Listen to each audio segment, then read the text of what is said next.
Hii ni MTV Online ya kutangazia kutoka mashariki mwa Jamhuri ya Kidemokrasia ya Kongo, na leo tunakutangazia kutoka mjini Kigoma nchini Tanzania, pembezoni mwa ziwa Tanganyika. Jina langu ni Tryphon Odas, ikiwa ni Septemba 26 mwaka 2025. Taarifa kuu siku ya leo ni watu kuuawa wakati wa mashambulizi wilayani Beni. Familia ya afisa wa polisi wa Kenya aliyeuawa nchini Haiti yanena. Namni hayo tu kwa muhtasari kwa siku ya leo, kati ya yale mengi tulionayo. Karibu. Na taarifa zetu zinaanzia huko Oicha, Beni, Kivu Kaskazini, ambako watu 10 wameuawa katika eneo la Oicha Momeva wilayani Beni, Kivu Kaskazini, baada ya kushambuliwa na watu wanaodhaniwa kuwa ADF. Genevieve Kasahirio ni kutoka mashirika ya kiraia wilayani Beni akiwa mjini Oicha. Katika masaa za asubuhi, watu ambao walikuwa wakielekeza kwenye soko kwenda Mamove ni eneo inakuwa katika mtaa wa territory ya Beni, katika sekta ya Beni Mbau, groupement ya Batangi Mbau. Asubuhi hiyo gari ikakutanana na waadui wa ADF, wakaweza kuchoma hiyo gari na wakaua watu 10, miongoni mwao mna wamama 4 na baba 2. Wakaweza kuchoma pia pikipiki 4 na gari 1, na wengi wamebebwa katika hiyo gari na vitu vyote kuweza kuchoma vilivyokuwa katika hiyo gari. Mnadhani ni watu gani wametekeleza mashambulizi hayo? Ni wahuni tu, wahuni wa ADF ambao wamekaa kabisa, wamekuwa wengi katika hizo maeneo, wameanganga katika hizo eneo. Ni wangapi watu ambao wamefariki dunia? Watu ambao wamefariki ni watu 10, miongoni mwao wa mama wa 8 na wa baba 2. Miili yao yote imefikishwa kwenye chumba cha mauti, yani morgue hapa kwenye Oicha. Sasa mnadhani suluhisho iwe hivi kama nyinyi mashirika ya kiraia? Nawaza ya kwanza ni kujua kwanza nia ya adui. Nia ya adui ni kuweza kufanya juu chini kusudi watu wapate tena hakikisho kwamba hakuna kazi ambayo inafanyika. Unajua tangu UPDF na FARDC wako wanafanya kazi, hao watu wamepigwa kabisa katika maeneo za Ituri na maeneo zingine. Hivi ni terrorism ambao wanafanya kusaidia kuweza kuofisha tena watu waweze wanaoga, na labda watu wagabulani tena katikati yao na kuleta madhara katika mawasiliano katikati ya wakaaji na viongozi, na inakuwa moja ya strategia wanafanya kila mara wanapojikuta kwamba wamesumbuliwa sana. Alafu nyinyi mngependekeza nini ifanyike? Kuna pendekezo karibia 3. Pendekezo la kwanza ni kumshukuru kwanza rais wa nchi, wanabunge wa ministre na rais wangejikaza kuhakikisha kwamba vijana wameelewa mambo hiyo ya rade na waikamati kabisa na makini yote, kusudi katika maeneo yote vijana waweze kuingia katika mafunzo haya, na itawapa wakati wa kuweza kufanya ripoti kwenye hiyo jari, sababu hawapigana wajeshi, wanapigana wanaua wa raia wasiokuwa na njia zozote za kujipigania. Hivi wakati kila maeneo unapokuwa na vijana ambao wanafanya kazi yao kawaida, hivyo wanapokuwa na hiyo nguvu itawasaidia kuweza kufanya ile ripoti, na mara pengine sasa kunakuwa kazi ya kuwapiga klasiki katika administration, ataweza kujipenyeza katika administration yote na kuweza kugeuka kazi ya wakubwa. Yaani vijana wanapojiorganize pembeni ya wakubwa wa viongozi wa mtaa, viongozi wa kiasili, kunaweza kuwepo na ripoti ili ya kuweza kuleta nguvu mpya kwenye wajeshi wetu kwenye maeneo za vita.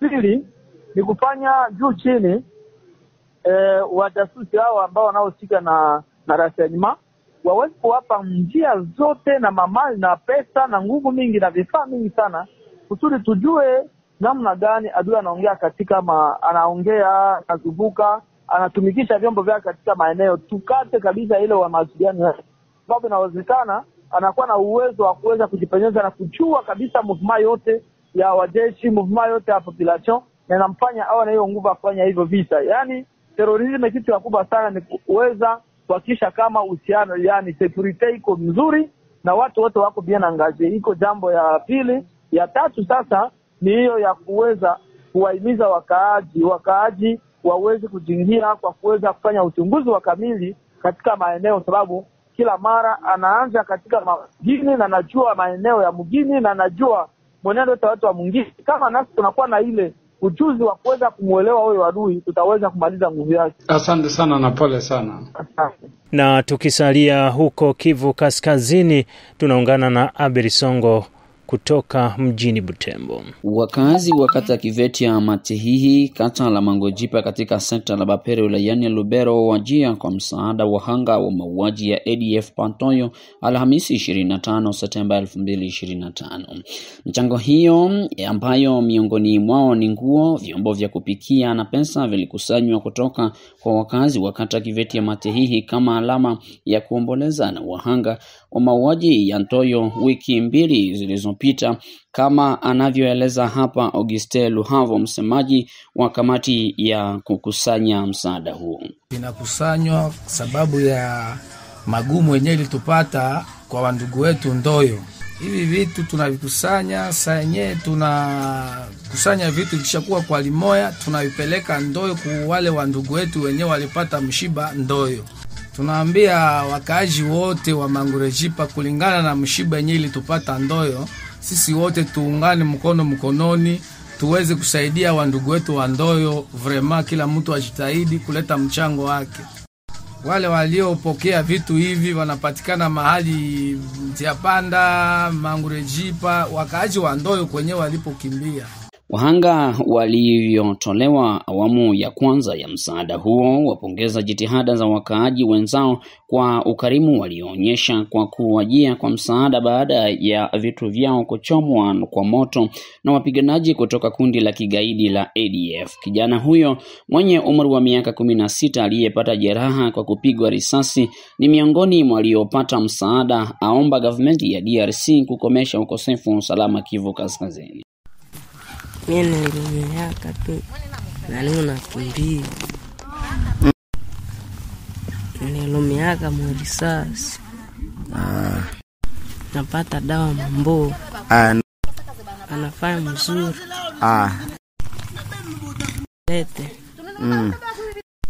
Lete amani.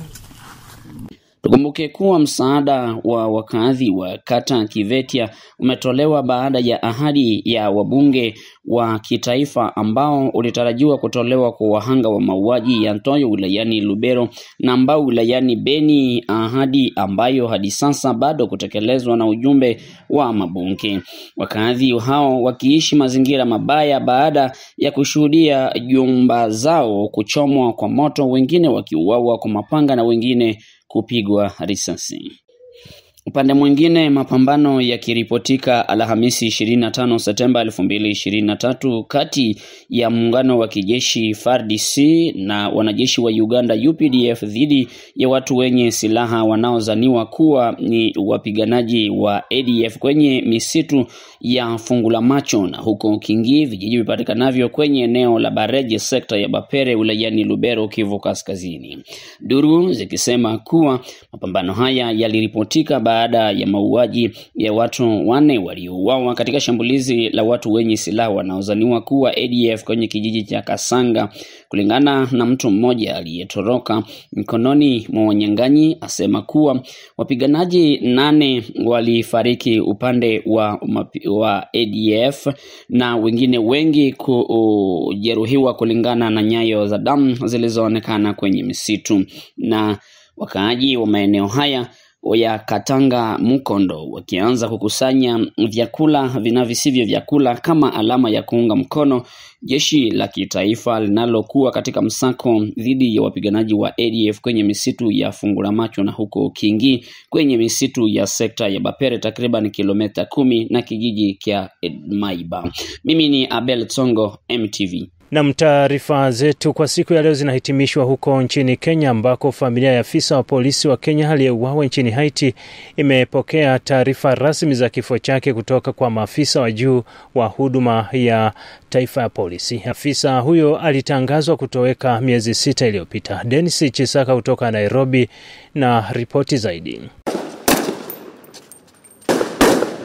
Tangu tangazo la rais kuwa maafisa wa polisi watatumwa Haiti kujiunga na maafisa wengine ulimwenguni kulinda amani katika taifa hilo la Karibia lenye machafuko, maswali ya ni kwa nini, ina faida gani, na machafuko ya Haiti yanahusu vipi Kenya? Na ndio tunasema hii Haiti ulituma askari kupigana na goons.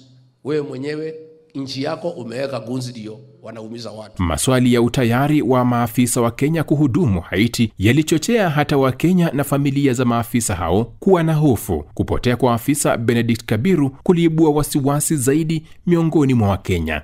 Licha ya kuwa serikali ilisisitiza kwamba afisa huyo hakufariki na juhudi za kumtafuta zinaendelea, miezi 6 baadaye, Rais William Ruto akiwa mjini New York katika mkutano wa UNGA aliwashangaza wa Kenya akitangaza kuwa afisa huyo alifariki. I must use this occasion to honor the Kenyan of Samuel Tumoi, Benedict Kabiru and Kennedy Nzuve who lost their lives in the lines of duty. Licha ya kifo cha Benedict Kabiru kukanushwa awali, familia inasema imeishi katika hali ya sintofahamu kwa miezi kadhaa. Kama yuko hai, hawangekuwa nasema hayupo. Angekuwa angetuambia ukweli tangu zamani. Ndio tumekuwa tukiamini kwamba hawezi kuficha ameenda, wanajua alienda na kwa hivyo tunaamini kwamba hata sasa hivi nilikuwa naambia my sister hapa. Saa nyingine hata president anaweza kosea akisema tuwe na hiyo uamini kwamba alikosea. Isipokuwa head of state akisema ni mwisho, hakuna mwingine ako juu ya the whole country. Yeye ndiye mwisho. Upinzani unalaumu serikali kwa kuficha taarifa hizo kwa muda mrefu, wakidai kuwa hatua hiyo inakosa utu. Wito umetolewa kwa serikali kuwa na uwazi na kuwaheshimu wafiwa kwa kuwapa taarifa sahihi